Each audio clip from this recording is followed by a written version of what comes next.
નમસ્કાર મિત્રો. આગળ વાત થઈ દક્ષિણ પશ્ચિમ દિશામાં.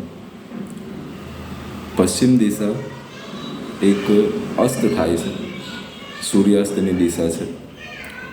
તો ત્યાં આગળ પશ્ચિમ દિશા પર તમે ફોટોથેરાપી કે કોઈ વસ્તુ એવી મૂકો કે જ્યાં વજન અને વિશાળકાય કોઈ ફોટો કે કોઈ મોટી વસ્તુ મૂકી શકાય છે, વજનવાળી કે ગમે તે. માનો કે ભાઈ એક પશ્ચિમની દિવાલ પર ફોટો થેરેપીથી એક કૈલાસ પર્વતનો ફોટો લગાવી શકો છો. ડૂબતા સૂરજ અને રણનો ઊંટવાળો ફોટો પણ મૂકી શકો છો પશ્ચિમ દિશામાં.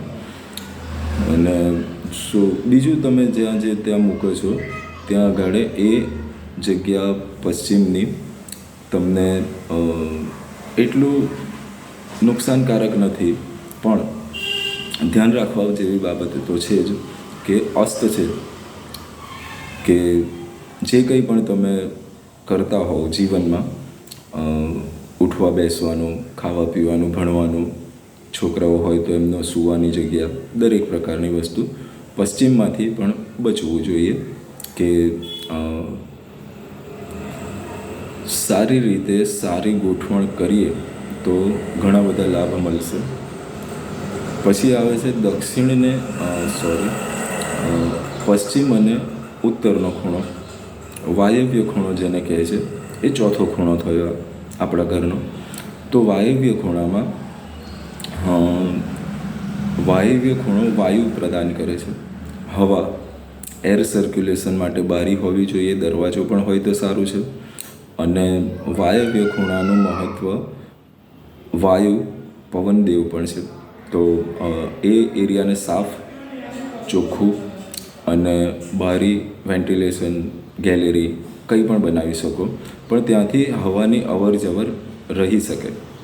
વાયવ્ય ખૂણાને પેક કે બંધ નથી રાખવાનો, તે એ દિશાનો ગુણ છે. તો વાયવ્યમાં તમે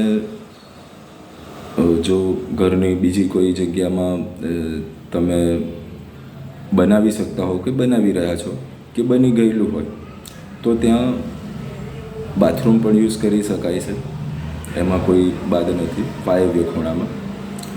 અને વાયવ્ય ખૂણાને હલકી અને એર ફ્રેશનર જેવી ચોખ્ખી હવા મળે ત્યાં એવી રાખવી જોઈએ. તો હવે બીજું આગળ વિડીયોમાં પણ જણાવીશ. સબસ્ક્રાઈબ કરજો, ફોલો કરજો, લાઈક કરજો ને બસ જોતા રહેજો. જય સિયારામ.